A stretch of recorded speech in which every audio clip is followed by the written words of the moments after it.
Hey there, fellow passengers on the roller coaster of global finance. Hold on tight because today we're diving deep into the twists and turns of economic turmoil. Buckle up, because today we're revisiting a financial horror story, the 2008 recession, a time when the world watched in disbelief as markets crumbled and fortunes vanished overnight. Remember that time the global economy took a nosedive so steep it made your stomach churn harder than a Wall Street banker after a weekend bender? Yeah, good times. The panic, the uncertainty, the sheer chaos, it was a financial nightmare come to life. But before you dismiss this as ancient history, consider this. What if we're teetering on the precipice of a sequel? What if the ghosts of recessions past are haunting us once again, whispering warnings we can't afford to ignore? This time, the villains are eerily familiar, and the ending is far from written. The same risky behaviors, the same financial instruments, the same blind spots. It's like a bad movie we've seen before. It's not just déjà vu we're talking about, it's the unsettling feeling that we're trapped in a loop, repeating the same mistakes with alarming precision. It's the gnawing sense that we've learned frighteningly little from our past mistakes. The warning signs were there, but were we paying attention? Or were we too busy chasing short-term gains to see the long-term risks? And trust me, when it comes to financial meltdowns, history has an annoying habit of repeating itself. The patterns, the triggers, the aftermath, they all seem eerily familiar. So let's dust off those economic textbooks and dissect the 2008 debacle, shall we? Let's understand the root causes, the key players, and the critical mistakes that led to one of the most devastating financial crises in modern history.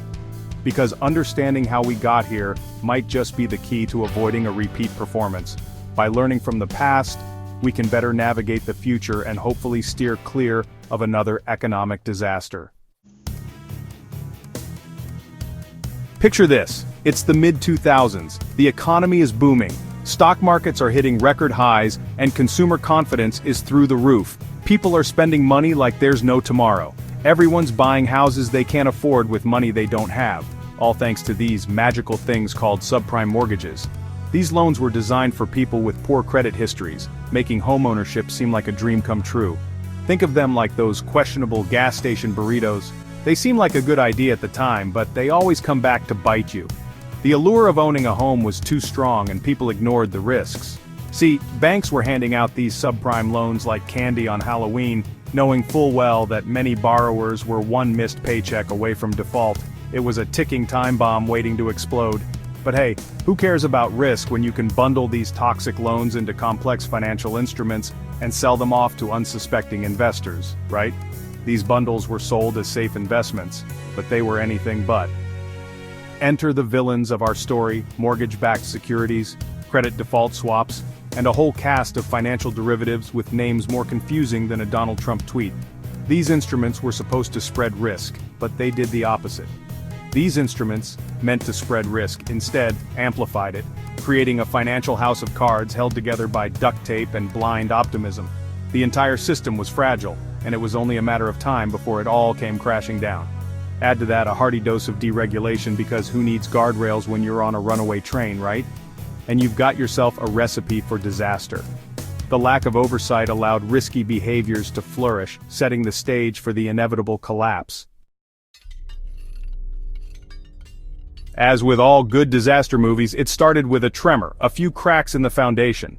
When interest rates rose and the housing bubble burst, those subprime mortgages started defaulting faster than you could say Lehman Brothers. Suddenly, those mortgage-backed securities weren't looking so secure anymore, were they? Panic rippled through the financial system.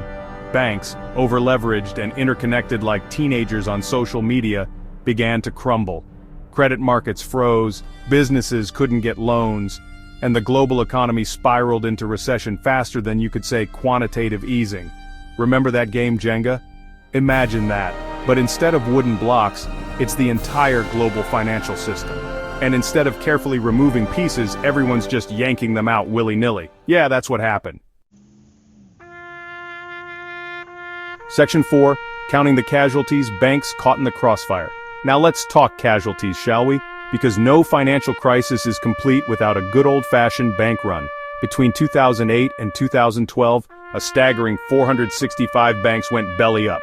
That's right, 465 financial institutions, some more recognizable than your own reflection, went the way of the dodo. Names like IndyMac and Washington Mutual, once titans of the industry, became cautionary tales whispered in hushed tones in the hallowed halls of Wall Street. The fallout was brutal. Millions lost their jobs, homes were foreclosed upon, and retirement savings evaporated faster than a raindrop in Death Valley. It was a stark reminder that in the game of high finance there are winners and losers, and in 2008, it felt like everyone was losing. Section 5 echoes of 2008, today's economic tremors. Fast forward to today and the air is thick with a familiar unease. The stock market is doing its best impression of a roller coaster designed by a sadist. Unemployment is ticking up, and gold, that glittering beacon of economic anxiety, is shimmering brighter than a disco ball at a central bankers convention, recently hitting a record high of $3,000 an ounce. Coincidence? Maybe. But when you factor in sky-high inflation, a global pandemic hangover, and geopolitical turmoil spicier than a sriracha shortage, it's enough to make even the most optimistic economist reach for the antacids. Section 6, the tariff tightrope, a trade war's economic fallout. And then there's the elephant in the room, or should we say, the former reality TV star with a penchant for Twitter tirades and questionable economic policies. Yes, we're talking about Donald Trump and his beloved tariffs. Now, tariffs, in theory, are supposed to protect domestic industries, but in reality, they're more like economic sanctions on your own country. They disrupt global trade, drive up prices for consumers, and create more uncertainty than a game of Russian roulette with a fully loaded revolver. In short, they're a recipe for economic indigestion. And when the global economy is already feeling a little queasy, the last thing it needs is a heavy dose of protectionist policies. Section 7.